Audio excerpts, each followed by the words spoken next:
Oh, the 90s. Life was so simple back then, for my generation. There was the Game Boy, the Nintendo 64, Batman the Animated Series, the Age of Apocalypse storyline from Marvel Comics. These things were the highlight of my day, especially if I was doing them with a friend. I wasn't really into computers at the time. My family had dial-up and Windows 98, which made everything so frustrating. No, my father's exploits into the digital world involved me and my Nintendo 64.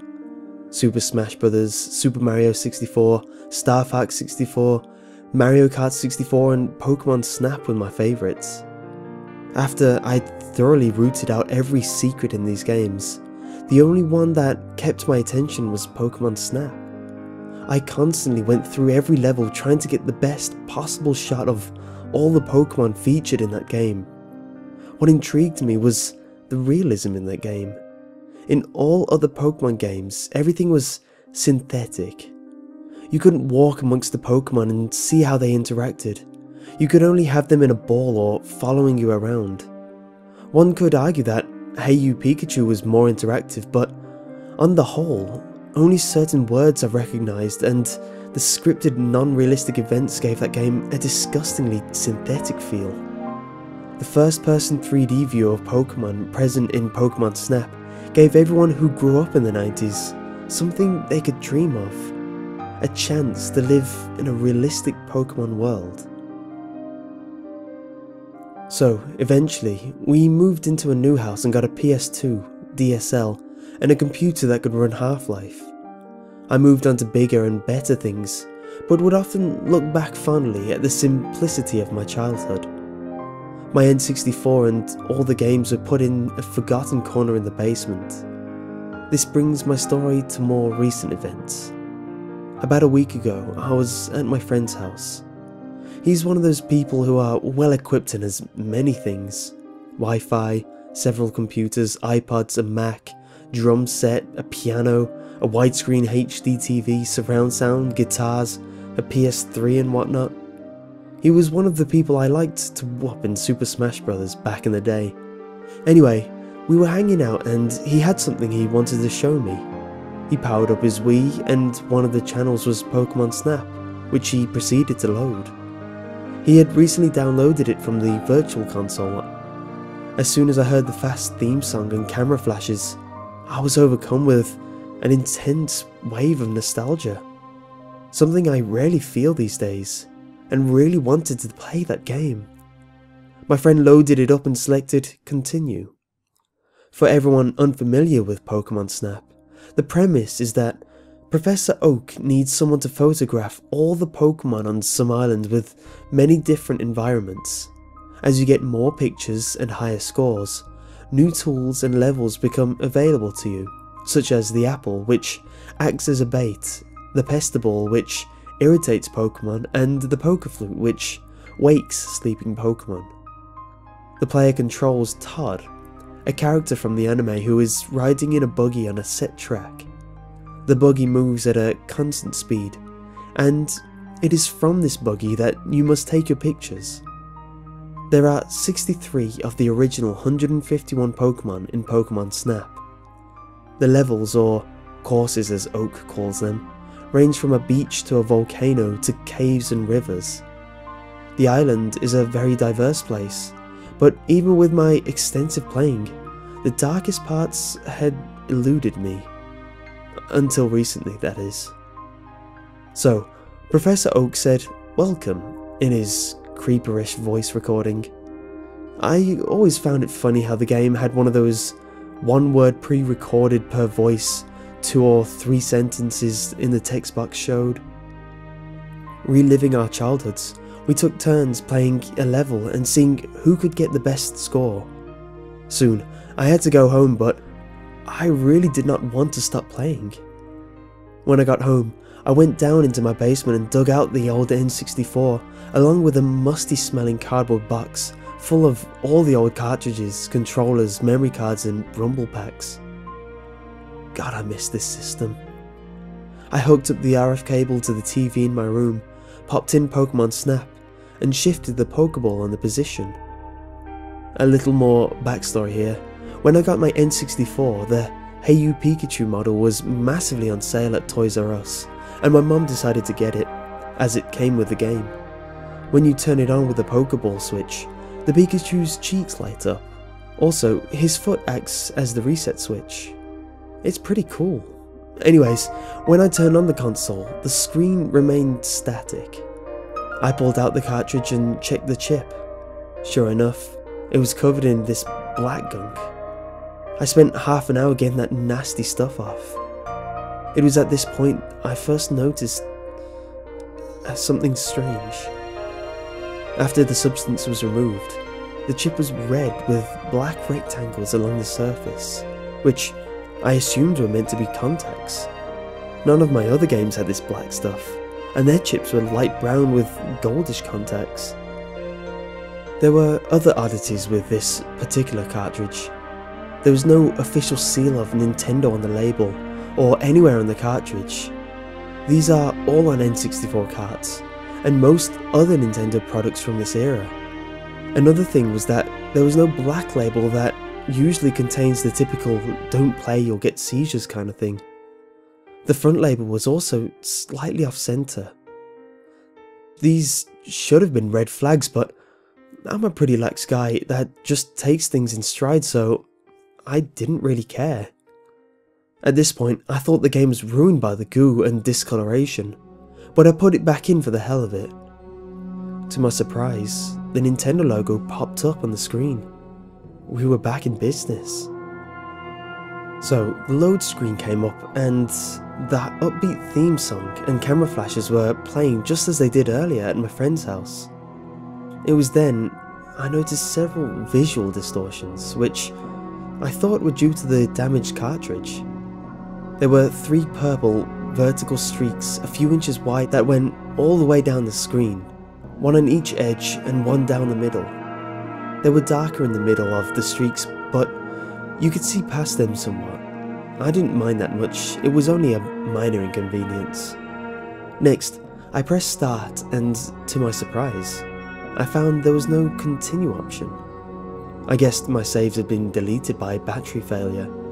All those hours and hours of hard work and completion were gone. Oh well, I probably would have started a new file anyway.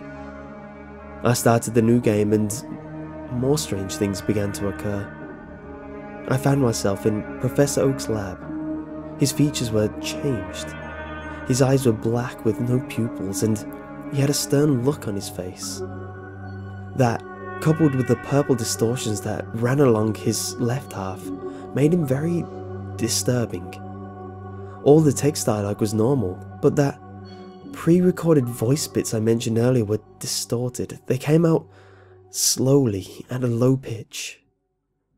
I was reminded of the demon voice from the early shooters like Doom, but other than these things I attributed to cart damage, the gameplay was normal. Or so I thought. All of this was starting to make me a bit uneasy. But I was a man of science. I didn't believe in ghosts or God or hell, and prided myself in overcoming the irrational fears that many suffered from. I went to the first course, the beach. There were more visual distortions. All Pokemon had no pupils, just pure black eyes. Also, on the ground underneath where the Pokemon sprites were, there was a purple ring.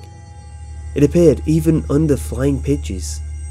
The other distortion here was that the sky was a light green and there were no clouds or sun. The movements of Pokemon seemed unnatural and cold. They were like afraid of something. I played through the course, but as I took pictures, the Pokemon that were in the frame disappeared. Slightly concerned by this, I didn't take pictures of Pokemon that wouldn't count until later, such as Snorlax or Chansey. As I approached the exit gate, I turned around and saw one of the circles that indicated that a Pokemon was there following me, but there was no sprite. I snapped a picture and was taken back to the lab. I selected all pictures for the Pokemon report, but strangely, the last picture I took was not there. The rating process went as normal, but at the end, Oak said, nice work harvesting." There was a brief pause, and then he said, "You let it in, didn't you? Well, you know what this means. Go to the tunnel." I assumed that he was referring to the tunnel course, so I went to the map and it was now available. As I entered the course, I noticed that I now had all of the tools: the apple, the pester ball, the poker flute. I went through the course and found that it was the same visual distortion as the beach. At the end, I tossed an apple at the electrode by the rocks, and the path to the volcano opened up. The electrode looked like it was in extreme agony, not like the comical explosion seen before. It seemed to be begging for help. As the travelling cutscene took place, I saw the purple ring with no sprite again. It followed me. Strangely, there was no cut to black to the lab after discovering the course like it was supposed to.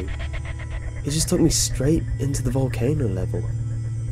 A quick survey of the area showed that the visual distortions were getting worse. As I moved forward, the ponytails and rapidashes were running, then jumped into the lava and gave off low-pitched screams. All the Pokemon did this as I approached. Finally, I reached the egg, which blocked the path. You are supposed to throw an apple at it so you can proceed, but I found that my tools were gone. This was problematic, and I took this opportunity to get some dinner. I didn't pause the game because there was no need to. When I got back, I saw the purple ring again. It was in place, motionless, behind me. I also saw something else coming from the distance. It was an electrode from the tunnel, rolling down the path. This electrode must have been the one I blew up, as it had the look of anger and revenge on its eyes. I could do nothing to get away, so I just sat and watched. As it hit me, it exploded, which caused my buggy to flip on its side and then go top down into the lava. A travel-like cutscene played, but it was slow with distorted audio. The low-pitched screams of the flailing, burning Todd were heard. I was back in the lab and Oak looked angry. He said, "You let it get to you, didn't you? Well, you only have yourself to blame." The screen faded to black and the course selection screen came up. Oak was standing alone and the only option on the screen was hell, which was spelled with 3 L's, and the go back option was gone, so I had no choice but to click on it. There was no way I was stopping now. The camera zoomed on the charred corpse of Tom. Its bottom half was under the upside down buggy. This was on a pedestal of stone in the endless sea of fire and lava. All of the Pokemon I had taken pictures of and made disappear were floating in the lava, screaming in low-pitched voices. Suddenly, there was a camera flash. The screen swung to a demonic figure with a camera, taking pictures of the corpses. After he had a few pictures, he curb-stomped Todd's head and took more pictures. Then, a low-pitched, demonic voice said, "Say cheese," came out of the speakers, and my whole room lit up for a second. That scared the hell out of me, and when it was over, the screen was dead black and the system shut off. I hit reset because I knew it was just a game and it couldn't hurt me. That stuff was pretty sick, but I had seen worse on the internet. I wanted to see what happened next. As it came on the screen, the menu came up and the only option was to view the album. I hit A and immediately wished I hadn't. The album was filled with hundreds of photos, all horrific torture and mutilation scenes. Many of these pictures involved children. These photos were not in 64-bit but appeared to be authentic, scanned photos. At this point, I was overcome with nausea, but it got worse. The game forced scrolled to the end and zoomed to the final picture. It was the picture I had taken of the purple ring without a sprite. Only now there was something above it. It was a picture of my dead body, floating a foot off the ground. The sickest part was that there was a camera jammed through my head. The screen faded to black. I was so terrified by the whole event that I broke the cartridge in two and ditched it in two different dumpsters behind restaurants on opposite ends of town. I asked my mom if she had done something to my Pokemon Snap game. "Oh yes," she said. "When we moved, I was carrying that box down to the basement and that game fell out and broke. When I went to pick it up, I found it had fallen into a crack in the crawl space. I couldn't find it. I'm sorry about not telling you, but I thought you had outgrown it anyway."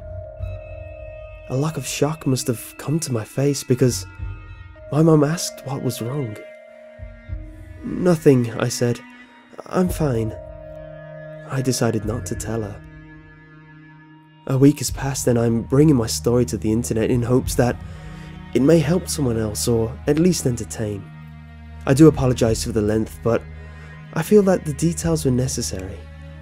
What scares me the most is not the photographs of mutilation or my dead self. What scares me most is whatever the hell is in my basement that can make a broken game into something so gruesome. Thank God I'm moving out soon.